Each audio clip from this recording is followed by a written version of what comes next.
Let's get this on single screen. Hello, I'm OT Speaks, also known as OSpeaks. If you're new here, please like, subscribe, share.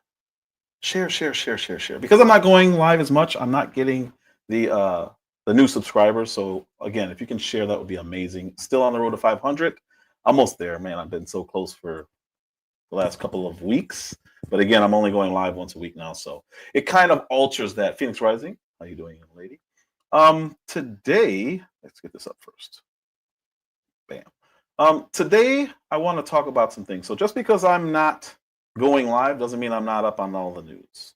But what I don't talk about is the stuff like, ESPN or FS1 anchors banging other anchors. I don't talk about that kind of stuff. I'm still sticking to the politics. And today I want to talk about Donald Trump being sentenced this Friday, because it's going to happen.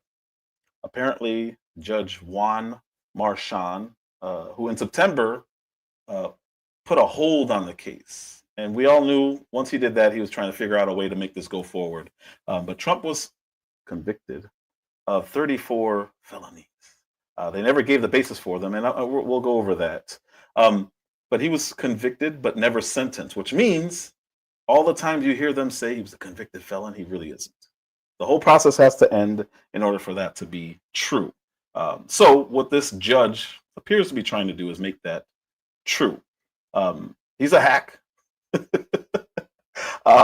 And he apparently was not able to figure out a way to get around the immunity, the immunity judgment or verdict, or I don't know what you call it when the Supreme Court comes up with something like that. He wasn't able to get around that, so he just decided, you know what? I'm going to still sentence him. That way we can still say that you guys, you MAGA, ultra MAGA, evil MAGA, you guys elected a convicted felon. And that's all this is. There's really nothing more to it, but there are motives behind it, which is why the title of today's live is Donald Trump will be sentenced on Friday, January 10th, 2025. Biden administration's secret motives will be exposed today. I'm going to show you guys why they're doing what they're doing, but we need to figure out who it is. So instead of the judge doing what all the other judges did and just abstain from moving forward, he decided that he's such a zealot. He wants to take Trump down, or at least humiliate him one last time before he gets in office, which is weird. But I have a video I want to start out today with Mark Geragos. Mark Geragos is a celebrity attorney, very, very, very famous attorney. All the high-powered cases that you've heard, he probably has some role, not all, a lot of the high-powered cases, especially Hollywood and entertainment, he has played a big role in. So Michael Jackson, he defended Michael Jackson. He defended the Melendez brothers, who, as you may know, are being brought back to the limelight because they may get a second shot at getting out of prison. They're the ones who killed their parents. Jussie Smollett, like him or hate him, Garrett's got him off. He got him off of what they had going on in Illinois and Chicago. Colin Kaepernick, another one. You may not like him, but he got him a ton of money from the NFL. Who else? Hunter Biden.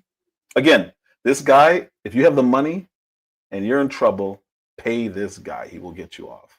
I think he represented Mike Tyson in some of his hearings. Anyway, ton of celebrities this guy represents. And I want to go into it today, talking about him or listening to him speak law. And he's going to be speaking about the Trump case right before this judge did it. Juicy Smollett, yes. Before Trump or before this judge did this to Trump, he talked about it, and then he talks about it afterwards. So there are two different live streams. He has a podcast with another gentleman. It's called Reasonable Doubt, and it's part of Corolla Digital. Love listening to it. I usually listen to the podcast. I rarely watch on YouTube, but I put their links in the description, and let's get started listening to Mark Geragos discuss this case. At some point, the judge in New York is either going to dismiss that case or the Court of Appeal is going to vacate it because there's no way to proceed on that case. And let's talk about that for a second. The judge in that case has not, he would not dismiss, but the Court of Appeal is not going to let those convictions stand. No way. It's not going to happen. And again, he's going to go over reasons why they're not going to.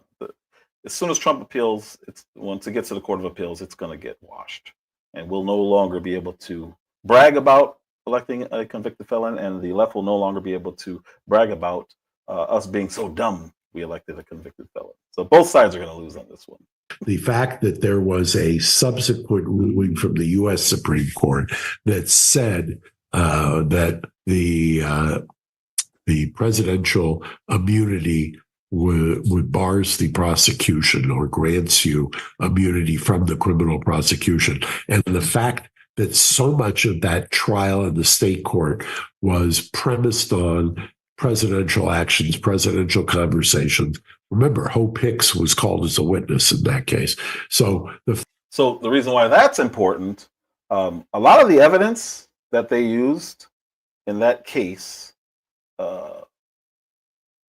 was brought behind acts that Donald Trump did as president of the United States.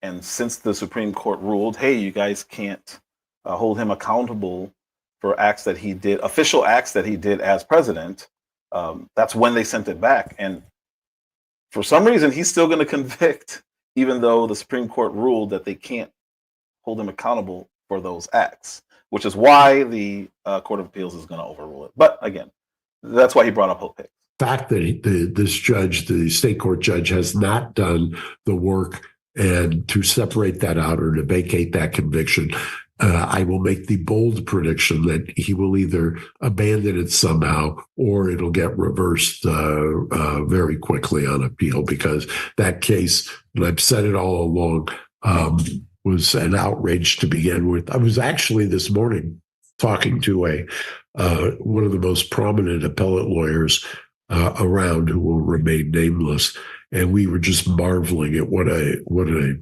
absolute prosecutorial disaster that prosecution was. Can you tell me a little bit more about what I read this week, where apparently a proposal was put forward by Bragg's office that was basically suggesting that the way that they could proceed with that case was to proceed under a statute that imagined that President Trump had in fact passed away? You know what I'm talking about here? Yeah. And I think if you've got it, I read it. I think I did one show where I read what Todd Blanche, the defense lawyer, at least it was authored under his name, had said, and it would basically... It was a dark dream theory, right?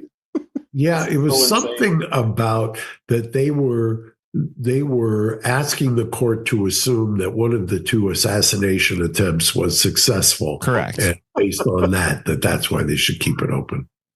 Yeah, and that's, I mean... So Alvin Bragg's office actually went so far as to suggest that they can move forward with a case and pretend or act as if Trump had been unalived. That's how desperate they were to get this win. It's fascinating, and they made a legal argument for it. The judge should have thrown it all out right then and there. Like, all right, what are you guys doing? Is this really about justice, or is this a witch hunt? Clearly, it was a witch hunt. This whole time, that's what it was. But here we go. And talk about a reach. That's not only in poor taste, but you're just really asking for quite an imagination out of the court there just to keep your hopes alive on something that it seems like they've realized is not going to be able to go forward. No, it's not only not going to be able to go forward, but no appellate court is going to stand for it. The whole idea, what I was discussing with the appellate lawyer today is, can you imagine defending a criminal case where you've got to defend throughout the 34 counts throughout the entire case? First of all, 34 counts is nonsense. It was one act, should have been one count. But notwithstanding that and the vagaries of New York law that would allow you to survive to put that in front of a jury, the fact that you were not told what the target crime was until the closing argument and were allowed to speculate, so that you just basically have to defend against what you think is in the brain of the prosecutor as to what he's going to argue in closing, that's not America. That's not due process. That's not notice. That's not fair appraisal of what you're being charged with. You have no idea of how to prepare. You don't know how to cross-examine witnesses. By the way, every time you try and cross-examine a witness, your objections are getting sustained because they're irrelevant. Well, they're irrelevant because you're having to guess what the hell the prosecution theory is. I mean, it's really a kind of a fanciful, imaginary Dostoevsky-like War and Peace type creation. So what happened was they brought this case forward that was a misdemeanor, and it was state charges. In order to make it a felony, they had to have an underlying charge. They never told the Trump defense team what that was until the closing argument. That's why this was such a farce. What's going on, boss man? That's why this is such a farce. The defense, what's going on, Vince? How you doing, sir? How can you defend your client when you don't know the underlying charges? The 34 felonies. What made them felonies? They never explained it until the closing argument. They never got to properly defend or even build a defense for Donald Trump because they were never told. It was a complete hack job. Again, this is going to be appealed. It's going to be wiped. And if it doesn't, I really hope Donald Trump pardons himself. That would be absolutely amazing, unprecedented, but I would love to watch that. That would be so cool. So what happened? Donald Trump is expected to appeal a decision upholding his criminal conviction for falsifying business records to cover up hush money payments. A New York judge has ordered Mr. Trump to be sentenced on January 10, but has indicated the incoming president won't receive any prison time. Martha Kellner reports. This concerns Donald Trump's conviction from last year of 34 counts of falsifying business records. This relates to hush money payments made to the porn star Stormy Daniels in the dying days of the 2016 election campaign. Donald Trump was found guilty by a jury that he and his lawyers played a part in choosing. He was facing the possibility of 4 years in prison. Well, it's unusual that a judge gives a preview of what sentence they're minded to hand down, but given the extraordinary circumstances of this particular convict, it perhaps it is not that surprising that Judge Juan Merchan is saying that he won't sentence Donald Trump to prison time. He says he's minded to unconditionally discharge him. That means there will be no penalty. All right. So unconditional discharge means being released from a duty or obligation without any conditions attached. Let's see. It can also mean being released from prison without any requirements to fulfill. It can also refer to the firing of an employee or dismissal of a case. In the military, well, we don't care about the military. So Merchan, who has donated to the Democrat Party, his daughter was active in the Democrat Party. He decided he's going to go forward, but don't worry, Donald Trump, you're not going to do any time, but I have to sentence you. This is a complete hack job. It's pretty incredible if you really think about it. You don't have anything on this guy, and you do this in Georgia. You do this twice in New York. Where else did they do this? They did this federally also. So you're going to make up charges. You're not going to tell him what you're charging him with, or you're not going to tell him what the basis of making it a felony are. And of course, it had to be a felony because they were trying to get him to not be able to run. That's what this has all been about. All of it. And the judge now says, you know what? Next Friday, on the 10th of January, I'm going to sentence you. But don't worry, you're not going to do any time. Okay, so what are we doing here? There's no way this is going to be upheld. Once Donald Trump appeals this, it's over. But he's the last person trying to hold on to this. It's pretty incredible. Before we move forward, do not say anything about my Chicago Bears or my Chicago Bears shirt or my Chicago Bears cup. It is what it is. That's my team. I got to ride with them no matter what, no matter how bad they are until we get better. Anyway, back to this. For Donald Trump for breaking the law here, but he will still enter the Oval Office with that unwanted mantle of being the first president to be a convicted criminal should this sentencing take place on January the 10th, which is 10 days before Inauguration Day. Donald Trump's team are likely to appeal this sentencing date. He has always said that this case against him was a witch hunt, somehow instigated by the Biden administration and President Biden himself. To that end, Donald Trump's spokesperson, Stephen Chung, saying this evening, this lawless case should never have been brought, and the Constitution demands that it be immediately dismissed. President Trump must be allowed to continue the presidential transition process and to execute the vital duties of the presidency unobstructed by the remains of this or any remnants of the witch hunts. I guess that sentence kind of reflects upon just how far these criminal cases against Donald Trump have come in such a short period of time. Just a year ago, Donald Trump was staring down the barrel of 4 criminal cases against him. Well, yes, he has been convicted in one case, but 2 cases, those federal cases around election subversion and classified documents, which were led by the special prosecutor, Jack Smith, they have been dismissed. There is still one outstanding case around election subversion in Georgia, but that's all but dead in the water because state criminal cases cannot be brought against a sitting president. So yes, Donald Trump may enter the White House on the 20th of January with his status as a convicted felon cemented, but he won't receive any penalty and certainly no prison time. That makes no sense. And not only that, but Fani Willis was actually kicked off the case, which essentially will be grounds again for dismissal because she hired her boyfriend and the judge allowed her to kick him from the case, but she could stay on, which it's not how it works. If you bring a case against somebody, what do they call it? The fruit of the poison tree. The case is going to be gone. If that one's not going through what she was talking about. But anyway, so let's hear what Mark Geragos has to say after this happened.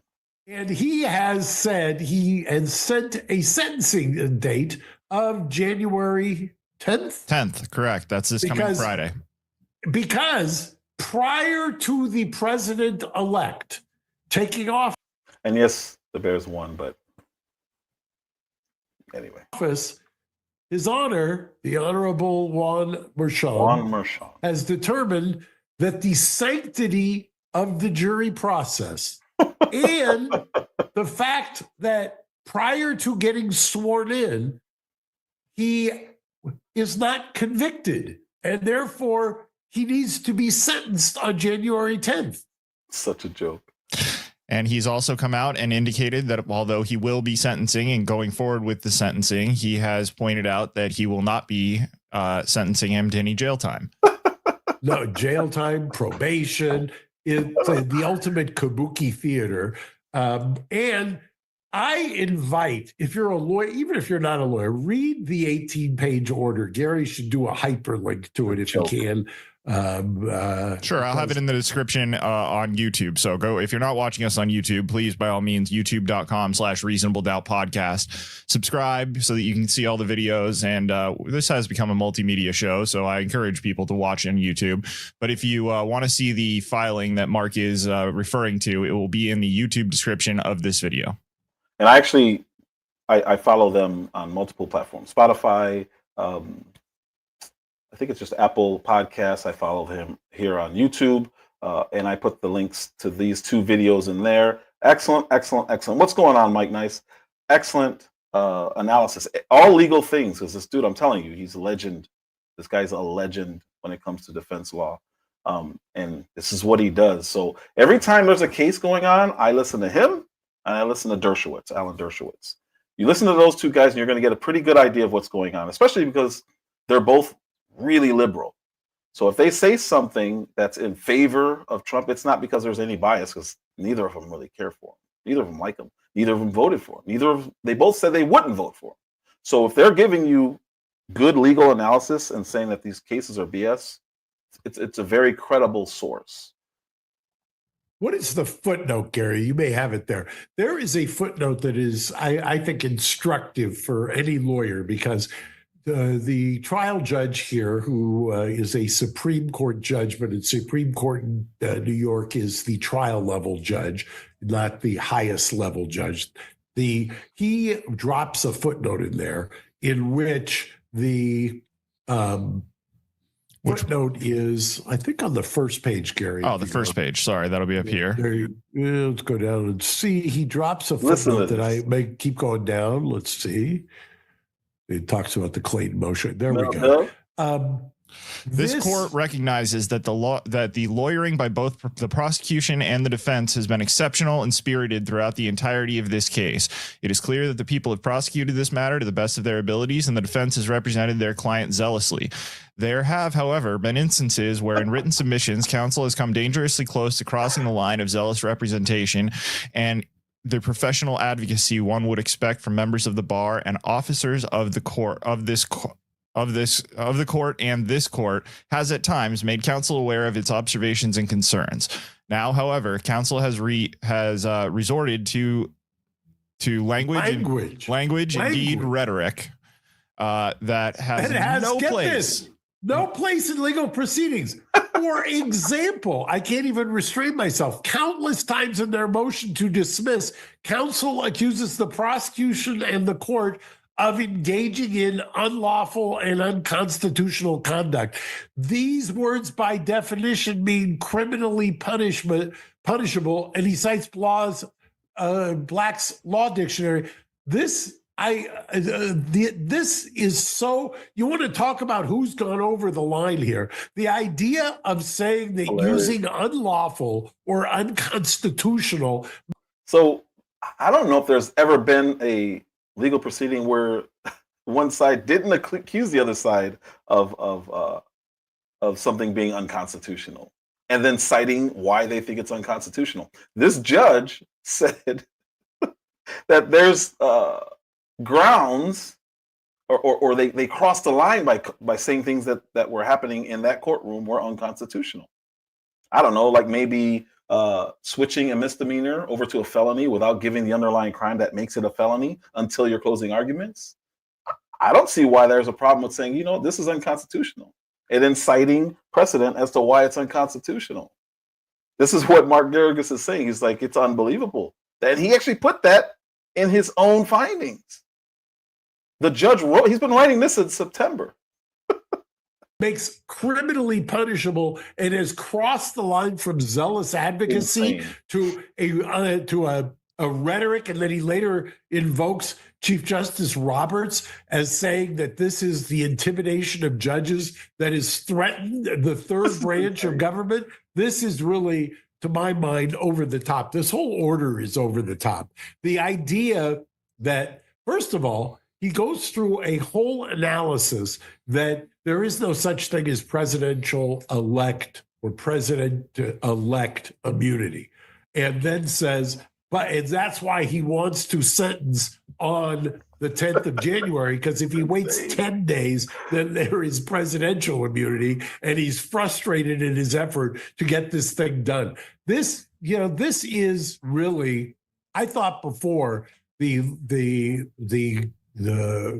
filing by the office of the district attorney, which is Alvin Bragg's office, was over the top itself, because they basically were begging him to, invoke this rule, invoke that rule. Yeah, proceed as though he was dead. Yeah, exactly. Proceed as if, to quote the defense, proceed as if he had truly been assassinated. Yeah. It is such a stretch, and for this case, and for him to be sentenced on the 10th, given that he's going to be sworn in as president in 10 days. And he makes the argument, actually, in the order, or he reasons, if you will, because it's not even an argument because he's ordering it, that this is of the president's own making. That's exactly what I was going to bring up. Yeah, because he has asked for it to be delayed. He's basically blaming Trump for the fact that this is happening when it's happening, that it was at the behest of the defendant. So he's blaming Trump for this tight timeline where he has to sentence him. Hey, this is your fault. You guys kept delaying it, and now we have to go through with the sentencing 10 days before you become president. This is pure insanity. Yeah. The defendant who said, I'm going to be elected president, get out of the way of the presidential election with this, one of the most prosecutorial creative stretches of a state court revival of an expired misdemeanor, and then using a federal statute and not revealing that invocation of a federal statute until you get to the closing argument. I mean, it's the most tortured prosecution. And now it's even more tortured that they've got to get this done because there is no such thing as president-elect immunity, even though they concede that he's never addressed the presidential immunity in any thoughtful way when it has to do with specifically the acts and the evidence and the testimony that was presented by the prosecution in this case. This will go down historically, in my opinion, as one of the worst prosecutions, state or federal, that I've ever seen. But Mark, I mean, let's calm down. He's allowed to zoom in. Yeah, well, go to that point, Gary. I mean, look, there are many arguments to be made here, but basically he's waiving the requirement for Trump to be there in person because he knows that Trump would make an argument that it is hindering his transition and his ability to start his process of becoming president. So he has waived, which is extremely rare, the requirement for him to be in person for sentencing. So he allowed Trump to zoom in for the sentencing, knowing that if he didn't, that there would be an argument made by his defense team that it put undue burden on him, asking him to interrupt his transition process to come to New York and sit there for the sentencing. So the judge not only says, I have to sentence you, otherwise you haven't been convicted yet, but he says, I have to do it 10 days before you get put into office. This is your fault. This is what he says. This is your fault. But don't worry, I'm not going to sentence you to anything. And you don't even have to be there. So why do this? Why do this? The only reason he would do this is to keep that stain on Trump so that the entire left, including him and his daughter, can say that Trump is the first ever convicted felon to be put in office. That's it. This is it. No, it won't, because it's going to get wiped. There's no way an appellate court's going to uphold this. There's so much wrong with this. From the beginning, there was so much wrong with it. They just want, yep, exactly, Mel. There it is. They want to say, you guys, you ultra MAGA, you evil MAGA people, all you Latino men and you black men, you guys put into office a convicted felon. That's all this is. They need some kind of win because they've lost at every single turn with this guy. So they need a win. So this judge, this insane judge, he looks pretty old. Maybe he's done. Maybe he knows what's about to happen to him over this, because this is insanity. It's unprecedented. It's insanity. He's telling him, you know what? You guys don't even have to show up. But I would do what Gerges is about to suggest you do. And he's going to suggest this to his attorneys. You're not supposed to advise acts, but I think that Advise, this is the fact that he is waiving the requirement without a request from the defendant to waive the requirement. Yeah, what if the defense wanted to go through with this? He made the decision. A judge made the decision for the defense. Hey, don't worry, guys. You don't have to bring your client here. I know what you guys are going through. I know you're transitioning into being the most powerful man in the world again. So you don't have to come in. He made the decision for the defense. They didn't even have to make a motion. This is insanity. Of your presence to be in front of him for the sentencing, I wouldn't even respond at this point. I would just tell them, go pound sand. What are you going to do? Issue a bench for it? What are you going to do? Issue a body attachment, drag me in there? I wouldn't even respond. I wouldn't even dignify, literally would not dignify this proceeding, and I use that term loosely, with the presence. If I'm Todd Blanche, who, by the way, has been nominated for, I believe, the number 2 position, and his co-counsel in the number 3 position of the Department of Justice, I would be very hard pressed to understand why I would show up or why I would have my client show up. I would too. I have enjoyed some of the reporting around this from, I think that we both read a wide gambit of news to try to make sure that we're getting informed opinions from both sides of the aisle. And I've really enjoyed some of the reporting that people have been pointing out that once he is convicted of these felonies, he's going to need special waivers from certain countries in order to travel internationally, as though, Canada is going to make him, fill out forms in order for the president of the United States to visit one of the North American neighbors. It's just, some of it is just so absolutely ridiculous and pearl clutching, and just I'm not saying that it's not ridiculous on both sides, but it is. There are some of the angles on this. The reporting on this is just hard to read. It's what the media does. The reporting is hard to read. I invite people to read the order. Before I'm going to put it in. Before you want to have a water cooler discussion, I invite you to read the order. I invite you to read the lengths to which the Clayton motion, that's a motion that is peculiar there to the state court, was not granted. The Alabama rule was avoided. The just litany of standing on your head to get around the fact that this is just it may be the outrage of the month. And there's a lot of outrages that I can talk about, legal outrages, but the idea that somehow you're going to tell somebody who has not asked that his personal presence been waived, who is objecting to the whole proceeding. The one thing it does give him, and maybe, be careful what you wish for, by sentencing him, whether it's in absentia, physically or virtually or otherwise, it does give the president the ability to appeal. But there's also an argument that if you can't impose, or the state cannot interfere, there's preemption arguments. I mean, just read the order. It's just the lengths to which you have to go to make this thing stick.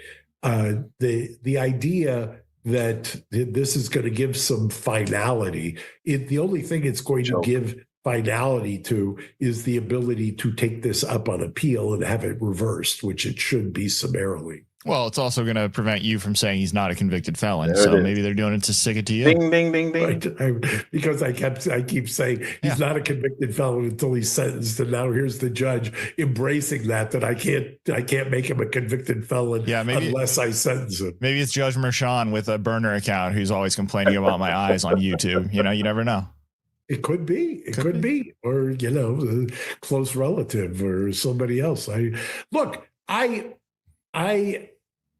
get creativity. I get cleverness. I get using the law and being a zealous representative. But there's so much wrong here that I'll go back to, there's a very lengthy discussion of the Clayton rule here and the factors that are part of the Clayton rule. And if you read it, you will see that you almost have to twist yourself in a intellectual pretzel in order to get past the factors here. And you really have to be dismissive. And God forbid that I cross the line from zealous to a Black's Law dictionary of criminally punishable. But there are these are, to my mind, unconstitutional and unlawful conclusions drawn from tortured interpretations of the law, number one, and the extension. I mean, you can make an argument.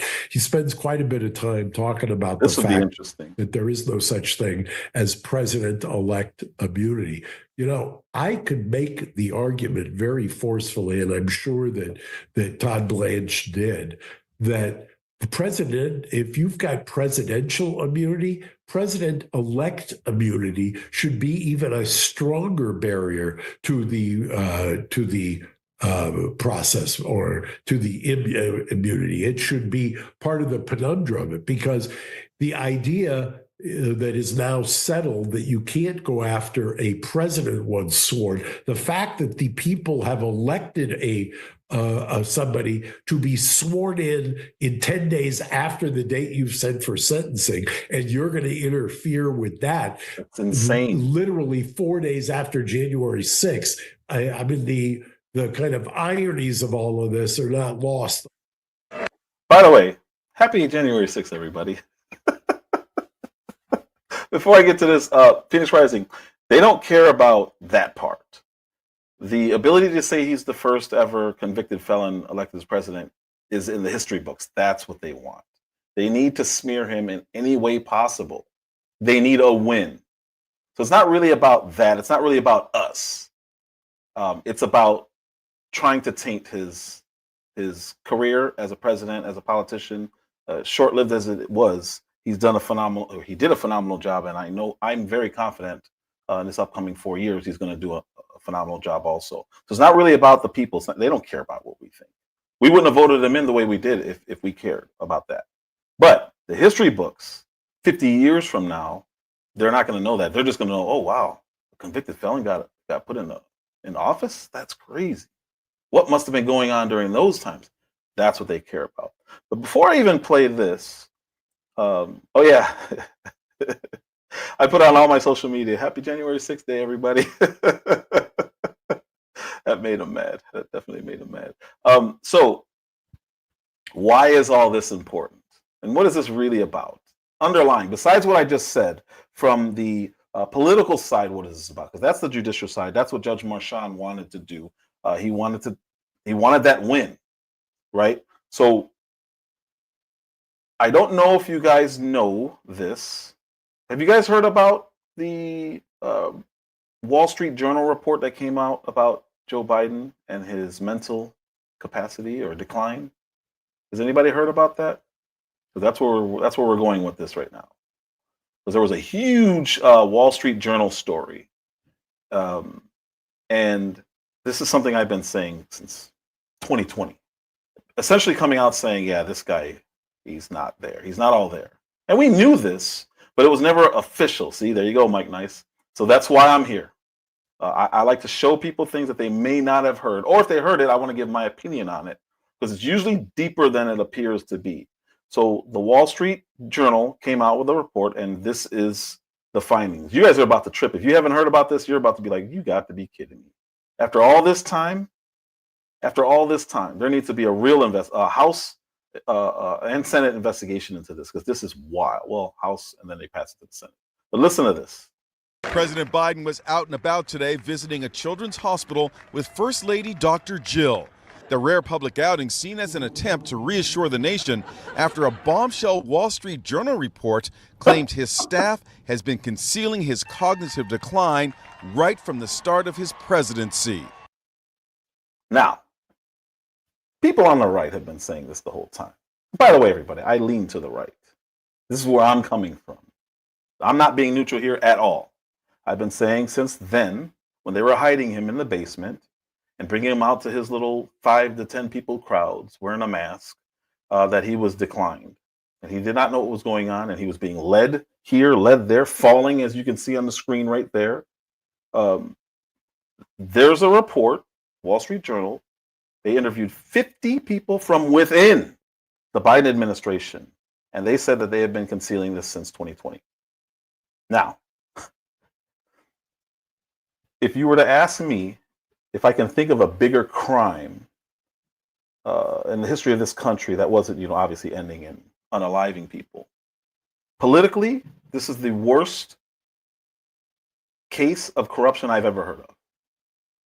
Because his own administration are now saying, yeah, we knew since he got in office, since 2020.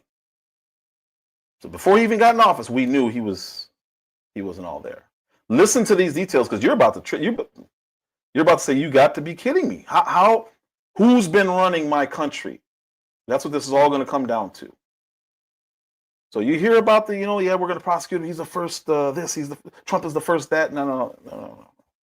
This is what they did not want to talk about. So they covered this up. No one wants to talk about Joe Biden and his senility. We've all known it. I've known it. We've all known this.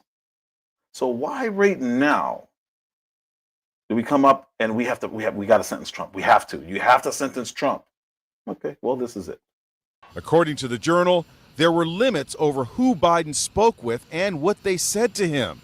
At events, aides often repeated instructions to him, such as where to enter or exit a stage that would be obvious to the average person. And Hollywood mogul Jeffrey Katzenberg was even asked to find a voice coach to improve the president's fading warble. Everything we have to do with, look. It seems to me like the White House owes it to people to be a little bit more forthcoming about, what people can see with their own eyes. Wall Street Journal reporter Rebecca Ballhaus says she and her colleagues spoke to 50 Biden insiders. I think, of course, the fact that Biden has lost the election and is not going to be president as of late January next year makes it a lot easier for some people to speak. This president was not capable of fulfilling the duties of the office, and his staff and the White House lied about it and kept it from the American people. It's an absolute scandal. Not only is it a scandal, we elected a man, and I say we, as in the country, the citizen, the voters. We elected a man to do a job who his team knew he could not do the job, yet they didn't tell anybody. And these are the people who've been talking about election interference. Since 2016, they've been talking about election interference. But they knew, 50 people from his own administration knew he could not do the job. He was not there. He's not a sentient human being. He does not know what's going on. They had to limit who spoke with him. They had to limit the questions, and we saw this happening in real time. People like me. The reason I say I lean to the right is so people don't stumble into this information and say, hey, wait a minute, you didn't tell me that. You lied to me. This is what happened to the whole left. All these news organizations, they lied to you. All of them. Every last one of them, including Fox. At least Fox had people on their network that were saying this. But for the most part, this was shut out. You had us talking about it on social media saying, yeah, Biden's senile, Biden's this, Biden doesn't know what's going on. He's not our real president. But here you have 50 people from within his own administration telling you, yeah, we made it easy for him to get around. We would tell him where to go. We saw this with the Easter Bunny that 1 year, 2 years ago, where the Easter Bunny had to pull him away because he was getting asked questions that they didn't want to answer. Who's running this country? The size of this scandal of having a president elected and not be able to do the job, and then have unelected people running this country. I can't think of a bigger political scandal ever. And these are the same. Remember, I always told you guys, since I first went live, everything they accuse you of, or the other side of, they're doing. Election interference. They put a Weekend at Joe candidate in. Not Weekend at Bernie's. A Weekend at Joe's candidate was put in, and they literally were holding him up. he wasn't running the country. I want to know who was running this country. A Biden White House in the final days and weeks of this administration in response and defense mode over this report, as you rightly point out in the Wall Street Journal, Amber. This was rejected as a conspiracy theory at the time. Now this Wall Street Journal article with, again, nearly 50 sources, including people as high as aides to cabinet members and senior level officials, saying actually as early as spring of 2021, they were canceling meetings on Biden's behalf because he had good days and bad days. That's when he first got in office. 2021 is when he took office in January. 2 months in, they were already canceling meetings with people so they didn't see that he was having a bad day. What does that even mean? It means he didn't know what was going on. He was showing signs of dementia. We had some official doctor lie to the American people. We had Karine Jean-Pierre lie to the American people. We had all these generals and all these people talking about how smart he is and how sharp he is and all the decisions he makes. Don't worry, I have it on video. I'm going to show it to you today. All these administration people lied. Because how do we know this? 50 of those very same people came out and said, yeah, so we were covering this up the whole time, dating back to 3 months into his term. He's been in office 4 years. Mel Dub talked about this. Well, wait a minute. Mel Dub said this. He said, if he's not cognitive enough to run a campaign, why are we going to let him run the country for the next 5 months, 6 months at the time? He was 100% correct. Which is why he was convinced they were going to boot him. I was like, nah, they're not going to boot him. But they should have, based on their own logic of him not being able to sustain and last the election. Well, the election ended in November. So his term actually outlasted that. Why did we allow this to happen? Who allowed this to happen? Who was running this country for the last 3 3/4 years? Which we all do from time to time. I know I'm guilty of having a bad day from sometimes. But listen, I think not that kind of bad day. The debate was certainly so shocking over the summer in June. And, you know, I went back in preparation of that debate and watched the previous debates, to your point, from 2020. And you can clearly see a difference in Joe Biden, the candidate in 2020. I said it before it happened. I warned you guys. I did a live stream on this. Joe Biden does not know what's going on. He's going to look terrible. And they all said, oh, he's going to win. I was talking about, I want to know what they're going to shoot him up with, what kind of drugs they're going to front load him with, so that he's very energetic in the beginning and eyes open like this and being able to speak, and then have him fade out during the end. That didn't happen. He looked horrible throughout. But this is why I say I lean to the right. I let you guys know where I'm coming from so that you guys don't include me in on who lied to you about what's going on in the world of politics. You don't have to agree with me, but I'm not going to lie. You can listen to what I'm saying, know I'm telling the truth, and then disagree. But the information I'm giving you, facts. They absolutely lied. Oh, I got a video on that. I made a whole video on that. I'm going to play it, Phoenix. I'm going to play it, and all of them. I'm going to play all of them saying this. Just wait.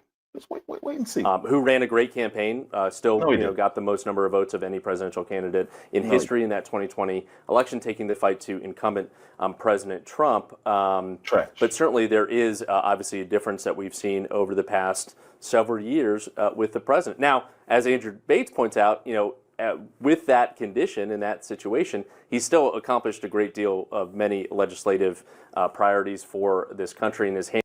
How can you say that?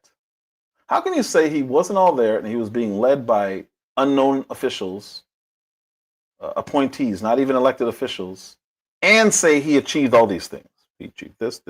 No, he didn't. This dude's a hack.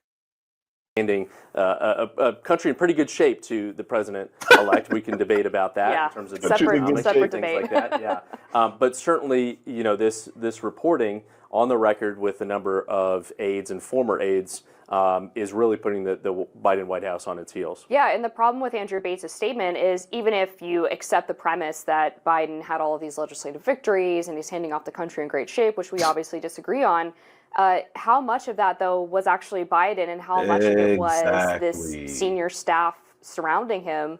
operating basically on autopilot, right? We don't really know how involved Biden actually was in all of those decisions now. And one of the most concerning parts of this report is that people were noticing his decline before the Afghanistan withdrawal, which was the precise moment in his presidency where his approval rating plummeted because it was seen as such an international disaster, that this withdrawal was done on an accelerated timeline compared to the plans that Trump had in place for this, that they left behind massive amounts of military equipment that the Taliban was able to get their hands on, that they abandoned Bagram Air Base to use that for the withdrawal, instead going to Kabul airport, where 13 service members were ultimately killed by a suicide bomber, many of whom their families have not even heard from Joe Biden since the dignified transfer. So to think that we have had a country for the past 4 years where the president was maybe not even all there, who knows, 80% of the time, most people are going to look at that and say, who the hell's been running the country? There were other reports prior to this. There was a similar Wall Street Journal report earlier this year, I think immediately following the debate, as well as a report from Olivia Nuzzi. Both had Republicans on the record saying, including Kevin McCarthy, saying that they noticed some things about Joe Biden and didn't think that he was fully up to the task of being president. So this is certainly not the first time. And I think a larger problem with this story coming out now is, again, there was speculation about this well before that disastrous debate performance, and people were told they were conspiracy theorists and that Biden was fine and that we were just seizing on moments where he was stuttering or going off script a little bit, and then everyone saw with their own two eyes what the reality was. That was the turning point. That was a turning point in all of this. That was when they said, you know what? Wrong one. That's when they said, you know what? We need to replace him. We're going to do a convention at the DNC. And then Biden screwed him and said, you know what? I'm supporting Kamala Harris. Kamala.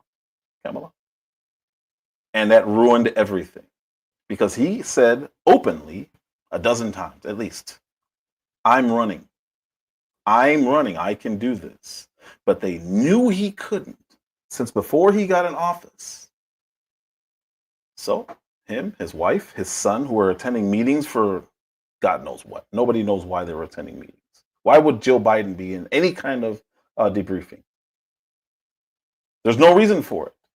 They knew the whole time that he was not all there. Who was making the decisions during the Afghan pullout? That would actually make sense of a couple lives ago when I went over the Afghanistan pullout, and his officials were like, no, he made the decisions. I want to know who really made the decisions. Day 1, 2, 3, and 4 of his term, he was signing executive orders. And you can go back and look this up. I'm not making this up. He literally asked, what am I signing? He didn't even know what he was signing. They were handing him executive order after executive order after executive order, and he didn't know what he was signing. President of the United States. First days in office, the first week. So he was already not there. He already did not know what he was signing, but he was signing it anyway. So since day one, literally, this man did not know what was going on. And I want to know who was passing him those executive orders, who wrote them, who came up with the ideas. Because those first actions that he took, reversing all of Trump's policies on energy, those first actions that he took were the beginning of a horrible 4 years economically.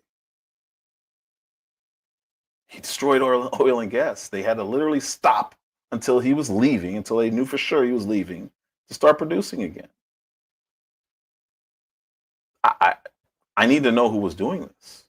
I want to play you a little bit of something you said last year. Take a look. I talk to President Biden, regularly, sometimes several times in a week, or usually several times in a week. His mental acuity is great. It's fine.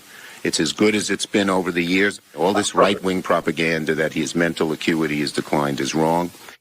Propaganda. Leader Schumer, what do you say to Americans who feel as though you and other top Democrats misled them about President Biden's mental acuity? Look, We didn't. And let's look at President Biden. He's had an amazing record. He's a patriot. He's a great guy. And when he stepped down, he did it on his own because he thought it was better not only for the Democratic Party, for America. We should all salute him. We should all salute him. Do you feel, as we have this conversation today, that President Biden could serve another 4 years had he stayed in the race and potentially won? Listen. Well, I'm not going to speculate. As I said, I think his record is a stellar one, and he'll go down in history as a really outstanding president. What's really interesting about that is because when they were asking about, not Obama, what's his name? Barry Soetoro? Yeah, that guy. When they were asking about Barry Soetoro, they were all saying, oh, well, man, we wish he could have a third and fourth term. But with this guy, I don't want to speculate. Come on, that's silly. Really? Is it?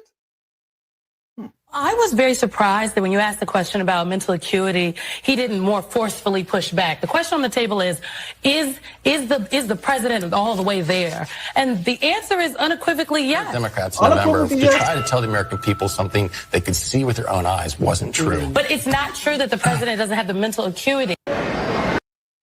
Let's look at him. These are over the last 2 weeks. I've just been told I've been fired. That's been told he's been fired. What they do when they tell us, they set a time, how long we're going to be somewhere, and then what they do is they close all the roads. The Secret Service does. And if you want to lose all support for the Coast Guard, and no one will ever vote for me again, I better get the hell out of here. It's a democracy. I think what he did was a genuine democracy. By being the oldest president, I know more world leaders than any one of you ever met in your whole goddamn life. This is the president of the United States. What's going on, CP3? He's up there cursing. He doesn't. This is how he normally is. You gotta hear that again. They're asking him a question. I've just been told I've been fired.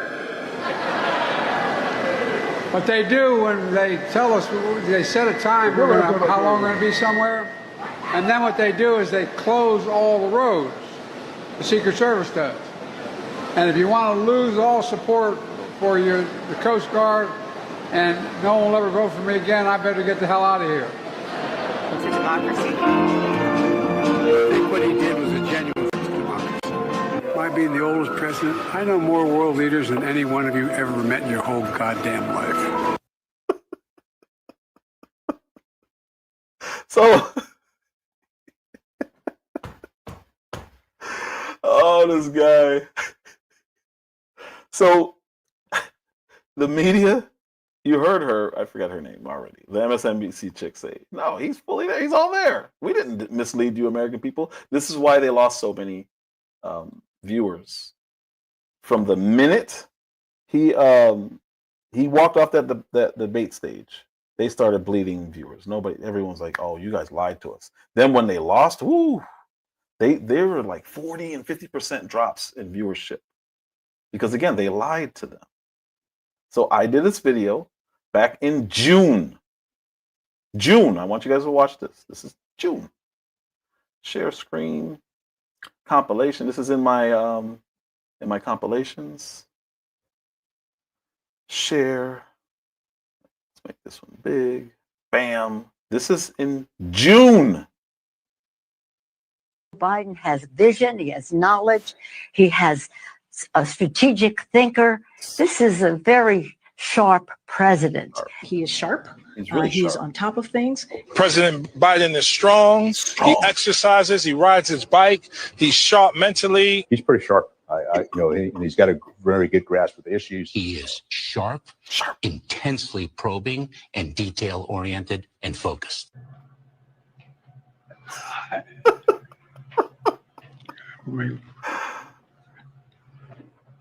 I guess I should clear my mind here a little bit and not say what I'm really thinking. Mind you, I made this video in June. That's before that debate. Debate, I think, was July. either July or early August. I made this in June. All men and women created by you know the thing. America is a nation that can be defined in a single word. I was in the foothills of the Himalayas with Xi Jinping. She knows so long as she's denied, our freedom can never be secured. We'll never forget lying around, and that's him lying around, actually. It is noteworthy that the percentage of women who register to vote and cast a ballot is consistently higher than the percentage of the men who do so. End of quote. Repeat the line. That's a good. I'll lead an effective strategy to mobilize true international effort to pressure. And yet Biden is constantly covered for being old, but yet travels onto the world stage doing speeches, dinners, important ceremonies. The hour had come. Dawn, 6th of June, 1944. At dawn on the morning of the 6th of June, 1944, plagiarism. 225 American Rangers arrived by ship, jumped into the waves and stormed the beach. 225 Rangers jumped off the British landing craft and ran to the bottom of these cliffs. Gunfire rained above them, but still they kept coming. Nazi grenades thrown from above exploded against the cliffs, but still they kept coming. The Rangers looked up and saw the enemy soldiers, the edge of the cliffs, shooting down at them with machine guns and throwing grenades. And the American Rangers began to climb. They launched their ladders, their ropes, and grappling hooks, and they began to climb. They shot rope ladders over the face of these cliffs and began to pull themselves up. When the Nazis cut their ladders, the Rangers used the ropes.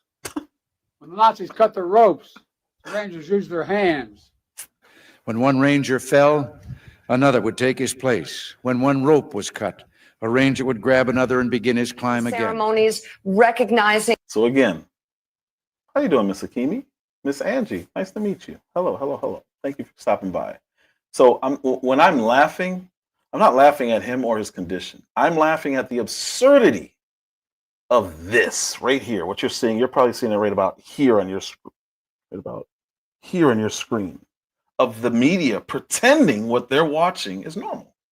Outright lying. Oh, Miss Akimi, you definitely got to watch this whole video or this whole live, because it's gonna make you mad. As always, trigger warning, trigger warning. So this is what the media was telling you the whole time. Nah, what are you talking about? It's all in your imagination. And then now, because it's over, 50 of his own administration, 50 people have said, yes, we knew he was in decline day one. Day one.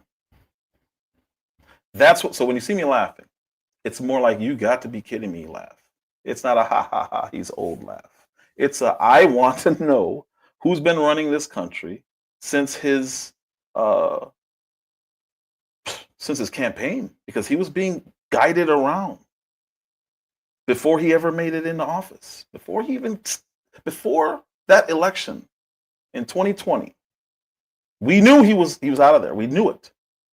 And now we got confirmation because the Wall Street Journal finally did their job, and they investigated, and they spoke with 50 Biden administration officials, and 50 of them said, yeah, we've known since before the Afghan pullout in 2021.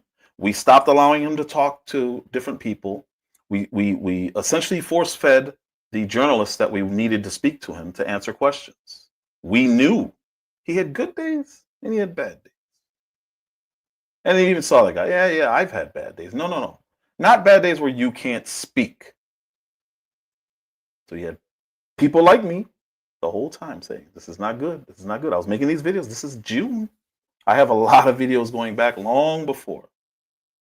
But I started going live, I think, in August or July. Right before that debate, I told you guys this was going to happen. And I came out with this video to show you how sharp. That's the name of it. Joe Biden is so sharp. Just ask the mainstream media. Listen to them lie. People who suffered and survived D-Day, Right. spending time with them, connecting with them. You see it all on video, except if you go to these places or you talk to those Republicans, you see the one time where he couldn't find his chair. One time. He doesn't know where he's at.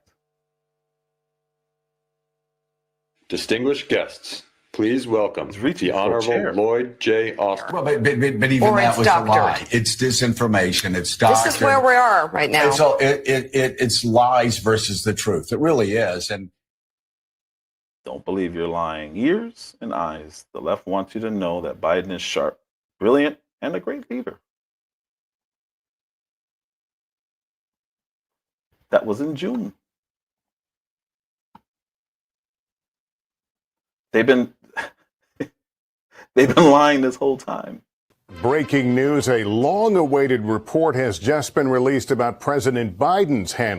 So this is another report that we had when they went over Biden's handling of the documents, the classified documents.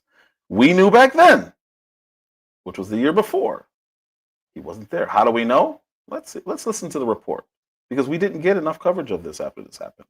Of classified documents that were found at his home and office. This follows a year-long investigation by special counsel Robert Hur into just how those documents, many of which appear to be from Mr. Biden's time in the Obama administration, got stored there and why. The White House says President Biden voluntarily returned the documents and cooperated with the investigation. So special counsel Robert Hur found that President Biden did willfully retain and disclose classified information, which is a crime, but ultimately decided that criminal charges are not warranted in this case. And he said that that would be true despite the Justice Department's policy that a sitting president can't be charged. In other words, even if that policy wasn't in place, Mr. Hur would have recommended no criminal charges against the former president. Nonetheless, there are some significant findings in here. The most alarming of which is that the special counsel found that then Vice President Biden discussed finding classified documents at a home he was using in Virginia in 2017. Okay, vice president. So he didn't have the protections of a president. Trump had the protections of a president, and they still tried to charge him. Biden wasn't even the president. He had no right to that information. Well, he had the right to the information. He had no right to keep anything. He had no right to take anything home. Nothing. Yes, ma'am. That's the point. But when it was Trump who was the actual president, we got to bring charges against him. He needs to be impeached. Joe Biden did it before he was the president. And actually, they found a lot of documents dating back to when he was a senator. He had no right to take anything classified anywhere. He did it anyway. Significant findings. Recording with a ghostwriter who was working on his memoir. And the special counsel concluded that those were likely the same documents that the FBI found in Mr. Biden's home in Delaware in 2022. So he had him from 2017 to 2022 in his garage behind the Corvette that Hunter Biden and Beau Biden were working on regularly before Beau passed. So while Hunter Biden was a crackhead in that same house, those documents were just sitting there in a box. But don't worry. Hunter didn't know that they were classified. They just said on them, classified. And that was a significant fact, an incriminating fact. But the special counsel also found that Mr. Biden may well have forgotten about that incident. There we go. And that it would be, in any case, very difficult to prove a criminal case. And I just want to read you a very telling passage. Listen. Mr. Hur's team wrote, "We've also considered that at trial, Mr. Biden would likely present himself to a jury, as he did during our interview with him, as a sympathetic, well-meaning, elderly man with a poor memory." So he was too old. Again, this was a year before this last election cycle. He was too old to be brought up on charges for the same charges that Trump was brought up on. But he wasn't too old to run and then get booted from the campaign, but still run the country for the rest of the year.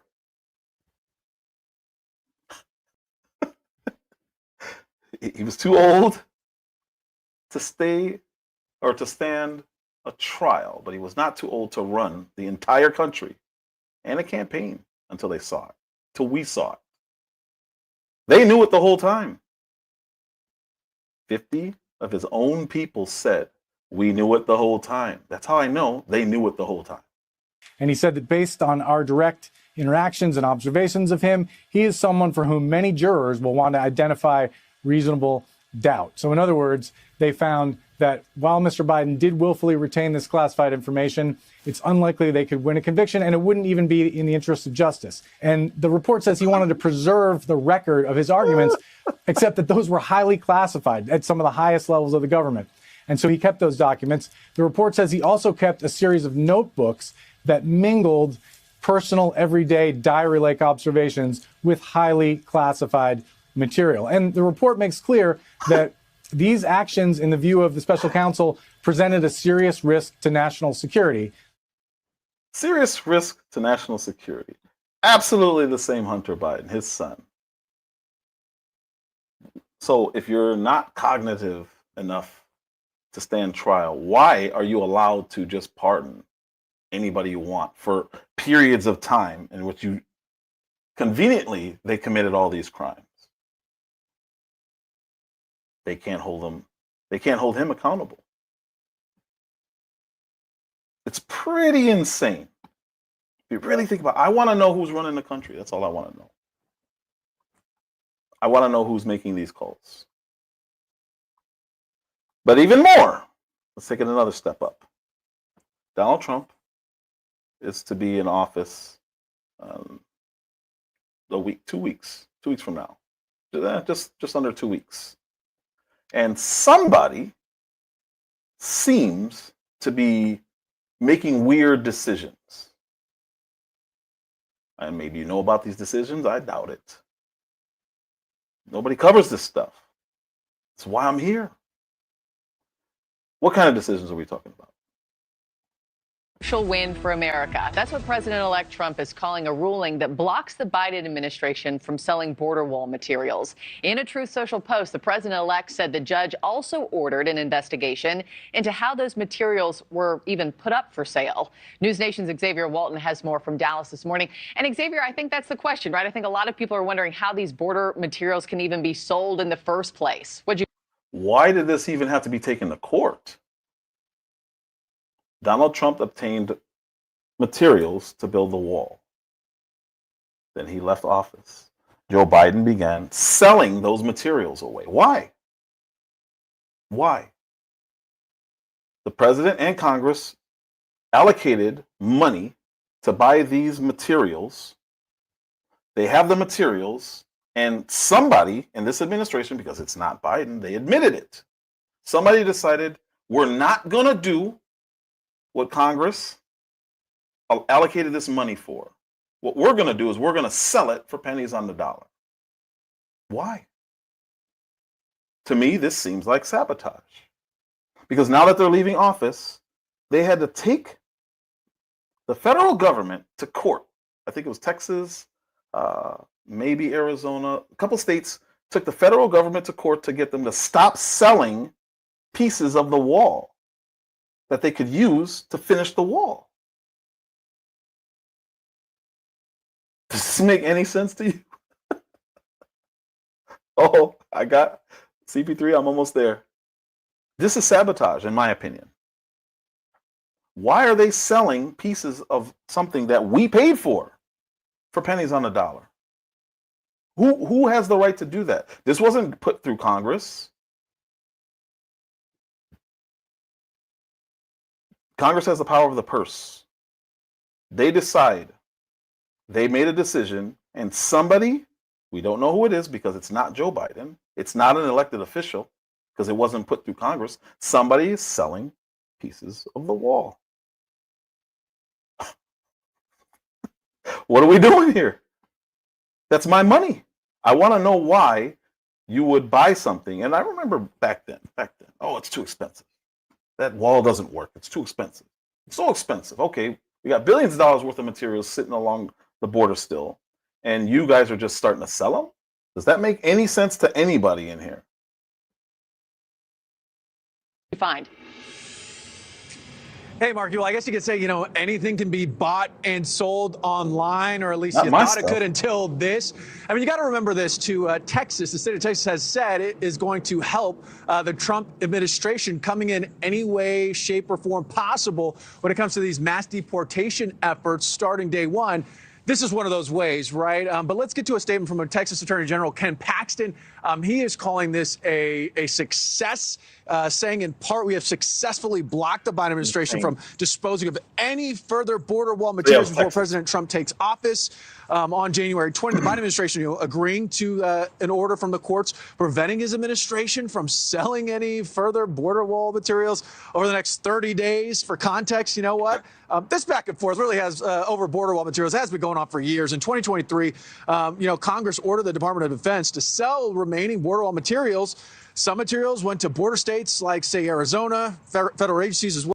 Also, he said Congress did order them to sell them, which makes it even more interesting because I didn't know they could reallocate money that they already allocated.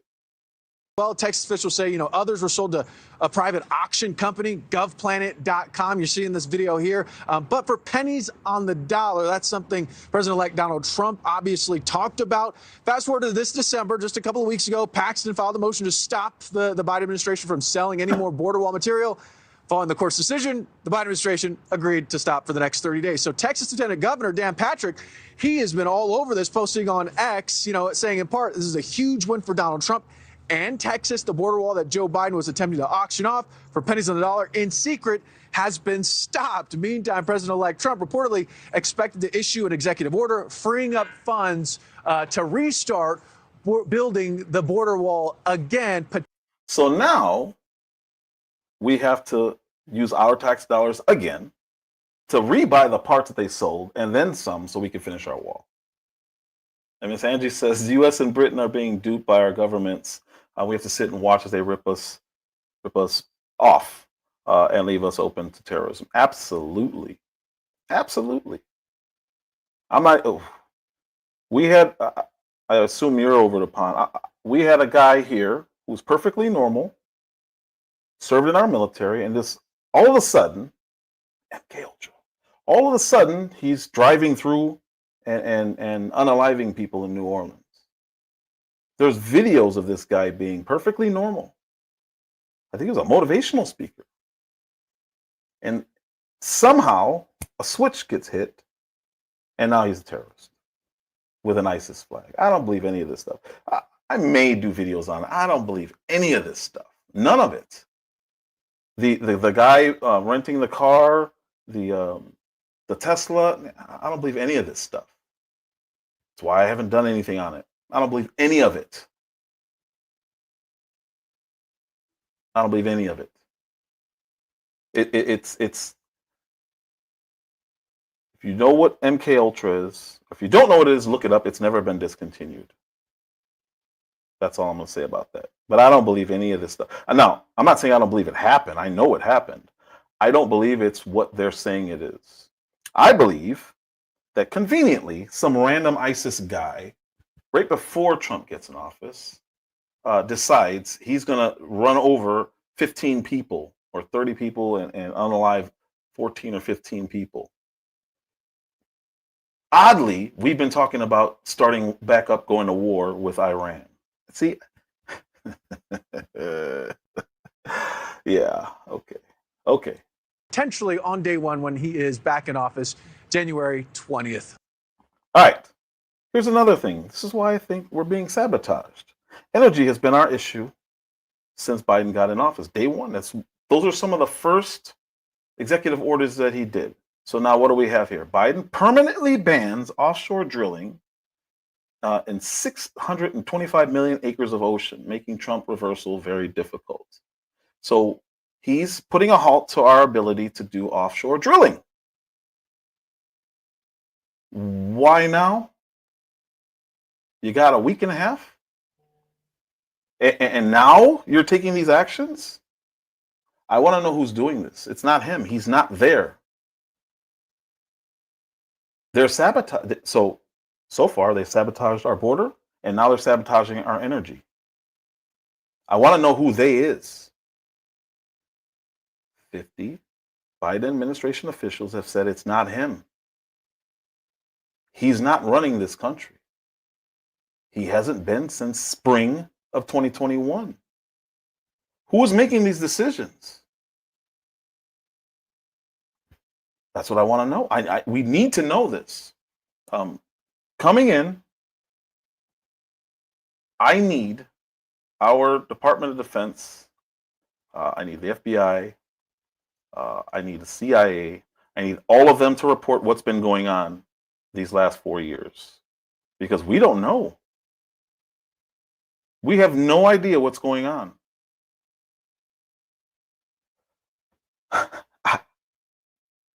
How is this possible?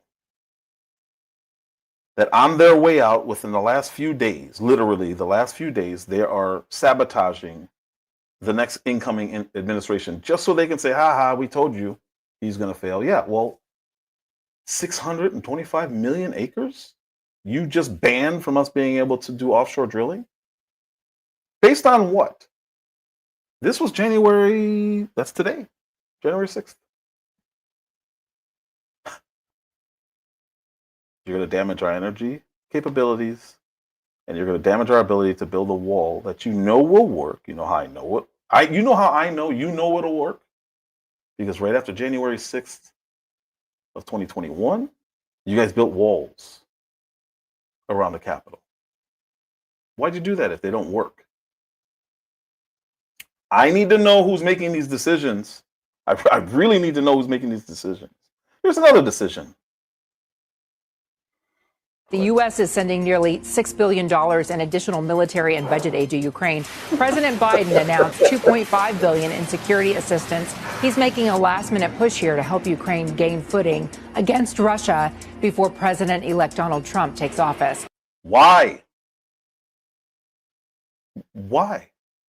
Trump has already said day one he's going to work to get this war over with. Why would we now?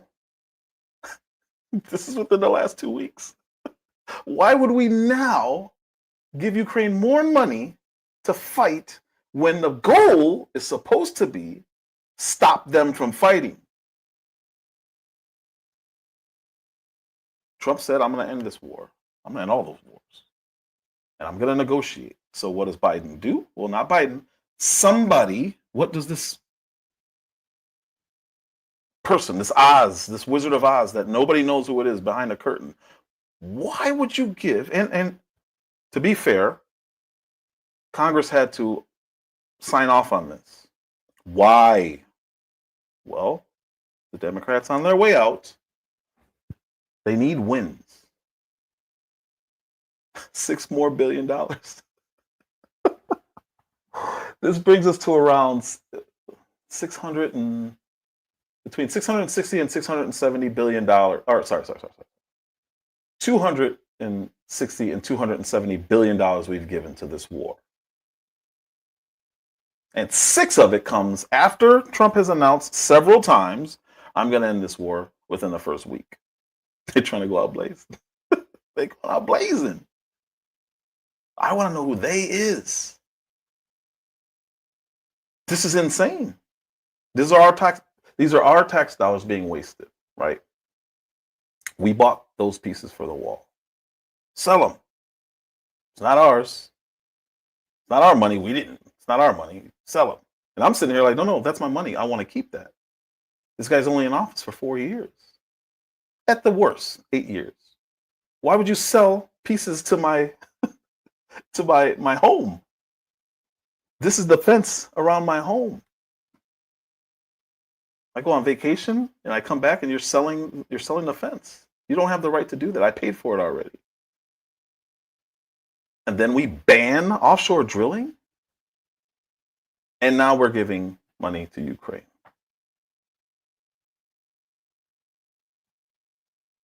What is this? Seems to be a religious war with Hamas, Muslim, Quran, and Christianity. The son of Hamas founder speaks on this and how the immigrants are corrupted as children to die for Allah, allegedly. It's not allegedly. They openly say it. They say they hate this country, which is why we use them to go to wars overseas. They openly say it. I just don't think it's as many as people think it is. And I'm not so sure the Western world isn't part of that. The provocation. I'm not. I don't believe anything anymore. I used to be like, no, this is a just war. We're spreading democracy. I was that naive once. And as the years go by, you're like, well, wait a minute. Whoa. We're going where? For these people attacked us here. So we're going to go over there and attack other people? And how does that lead to the people who attacked us here? Oh, we're allies with them. Oh, we get oil. Oh, that's how we keep the gas prices down. I don't believe anything anymore. I'm going to tell you I don't believe it. I have to look into these things before I commit to anything. I got to look at this stuff. And Treasury Secretary Janet Yellen announced $3.4 billion in budget aid. That goes to keeping Ukraine's government running. We got to keep their government running. So that's $8 billion. That's actually $9 billion. She said 3.4. Hold on. Let me go back to the beginning of this because it sounds like it's more than 6, but maybe she split it up when she was describing it. Oh, that's the wall. Has been stopped. Meantime, President-elect Trump reportedly expected to issue an executive order freeing up funds to restart building the border wall again, potentially on day one when he is back in office, January 20th. The U.S. is sending nearly $6 billion in additional military and budget aid to Ukraine. President Biden announced $2.5 billion in security assistance. He's making a last-minute push here to help Ukraine gain footing against Russia before President-elect Donald Trump takes office. And Treasury Secretary Janet Yellen announced $3.4 billion in budget aid. That goes to keeping Ukraine's government running during the war.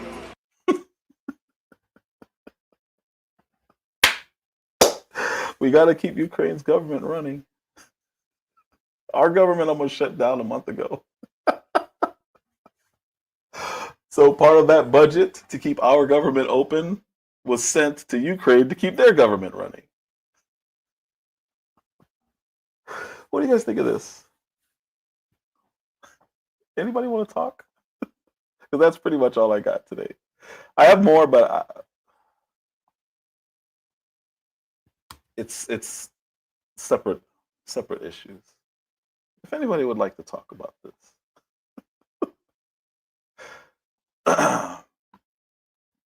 Otherwise, that's all the material I had for today. So the whole cognitive decline thing was covered up essentially, because I know people heard about it, but I don't think enough people knew the extent. I don't think enough people knew that the Wall Street Journal interviewed 50 Biden administration employees, officials. I don't think people knew that. That's why I said, okay, I got to talk about this. When I get off next week, on my off day, I got to talk about this. 50 Biden administration officials said Biden is not all there. I need to know who's running this country, who's been running this country. There has to be an investigation into these last 4 years. I want to know who wrote those executive orders. I want to know if Biden knew what those executive orders said. I want to know after he signed them, who delegated the implementation of them. I want to know who made the military calls in Afghanistan, because all these blunders on the surface make Biden look bad. But if it wasn't him, then that means all these decisions were made illegally. He's the president. Those are his decisions to make. He delegates those. Who are these people? They weren't elected by me or you. They weren't. So what's their answer? We need to get in the news. Let's sentence Trump on Friday. Let's take their mind off of this.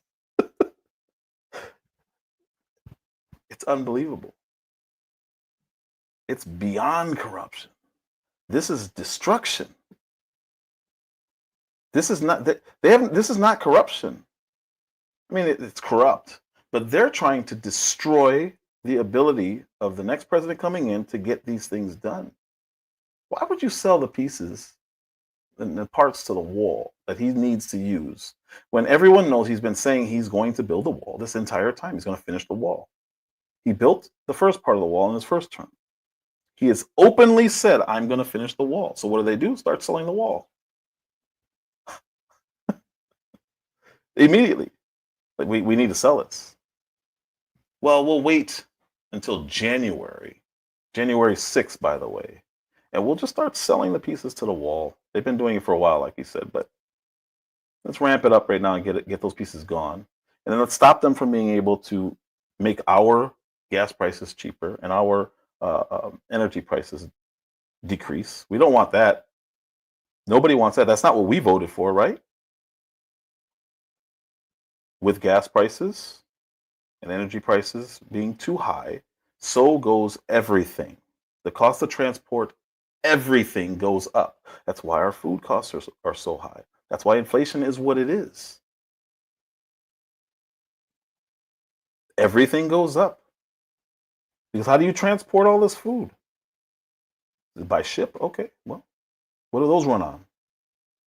Fuel. Oh, okay. And then when they get here to our docks, our shipping on land is pretty much trains and trucks. All this fuel is expensive. And this guy decides on January 6th, 2025, I'm going to ban your ability to use 650 million acres to offshore drill. We don't want that. And it said that's been designed to make it difficult for Trump to overturn. I don't know how, but they'll get it overturned. But why waste that time? Because now it's going to take, what, a year of court battles? That's how much longer we have to wait. So our energy costs are still going to be expensive.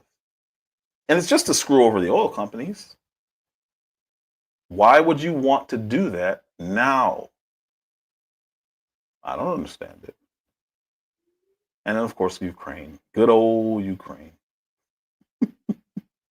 Gotta give them that last $6 billion to help their government run.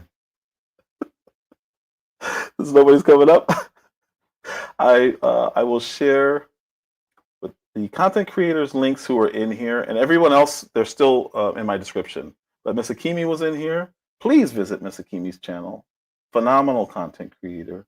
Super, super, super, super sweetheart. Where is she? Where's her link? There it is. Miss Akimi. Absolutely follow her. She covers stuff like this. She covers government corruption. She covers all that kind of stuff. Let's see. Share this video, please, please. I don't think people know about this. That's Miss Akimi's link. Mel Dub was in here. So please like and subscribe to him. Mel Dub. Everyone else that I follow are in my descriptions of every video or every live and every video that I make. I put them in the description. These are people that I follow. I love for you guys to learn as much as possible, and I share those content creators. So I just, man, it's worrisome knowing that there's a way for people to have power without us allowing it. We did not say that these people can run this country. We voted for Joe Biden. I didn't, but this country voted for Joe Biden. Not really, but Joe Biden was put in office for some hidden ghost figures to run it. Nah, I don't feel good about that. So Jim Jordan, Kash Patel, Tulsi Gabbard, who else? Pete Helseg. I need all you guys to investigate who was running this country. And honestly, they should be brought up on charges. If they can prove that these people knew Joe Biden was not there, he didn't have the cognizance, he didn't have the ability to make decisions, and they lied to the American people for 4 years and made decisions on his behalf for him, no, that's illegal. That's illegal. I don't know why Joe Biden was in cabinet meetings anyway. Even Michelle Obama wasn't that brave. She wouldn't do that. Like, that's insanity. With that said, I am OSpeaks. Also, well, my name on here is O Speaks, but everyone calls me OSpeaks. It's much, much easier. Like, subscribe, share. Please, please, please share. I'm getting close to my 500 subs. I need to go live more. It's hurting my ability to get those subs. But share, share, share, share, share. Every single decision, Miss Phoenix. Every single decision. At least since they started restricting him from speaking to the press, which they said was spring, right before the Afghan pullout. Who made those decisions? Those decisions led to 13 dead Americans. Those decisions led to billions of dollars worth of left military equipment. We just left it there. We abandoned a whole air base. We left the embassy. All that stuff was just left. It's your money. It's my money. Really good talk, thanks. Yeah, absolutely, absolutely. Wizard of Oz comes to mind with the man running things behind the curtain. We need to know who that wizard is. I need to know. We have a right to know. It's my money. It's your money. It's everyone in here's money.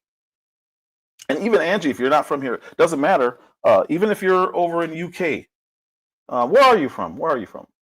But even if, no matter where you are, our president impacts the world.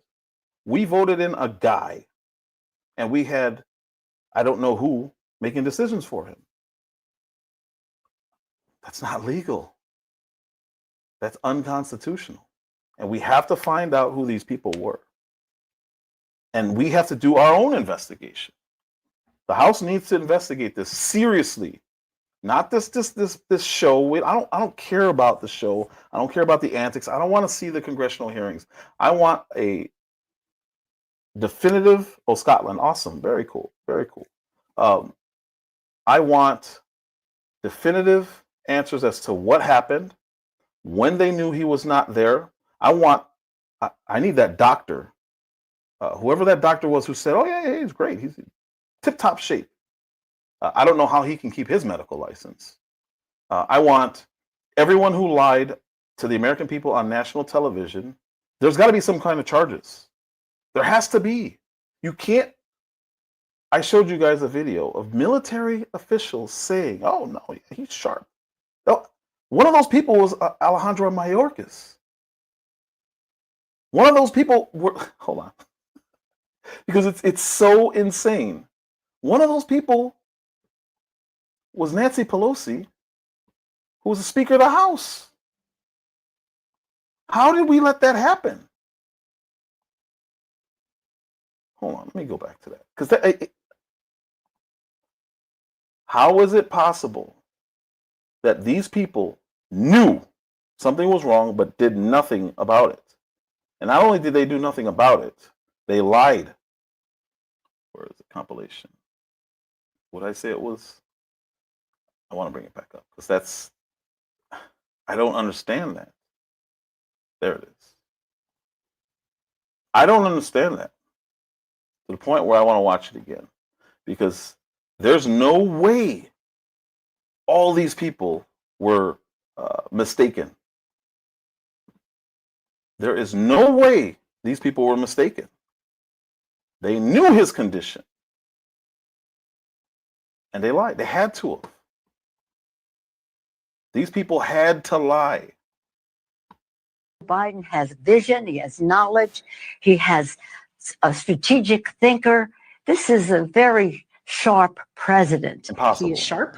He is on top of things. President Biden is strong. He exercises. He rides his bike. He's sharp mentally. He's pretty sharp. And he's got a very good grasp of the issues. He is sharp, intensely probing, and detail-oriented and focused. There's no way. I guess I should clear my mind here a little bit and not say what I'm really thinking. All men and women created by you know the thing. America is a nation that can be defined in a single word. I was in the foothills of the Himalayas with Xi Jinping. She knows so long as she denied, our freedom can never be secured. We'll never forget lying around and that's him him lying around, actually. It is noteworthy that the percentage of women who register to vote and cast a ballot is consistently higher than the percentage of the men who do so. End of quote. Repeat the line. I'll lead an effective strategy to mobilize true international effort to pressure.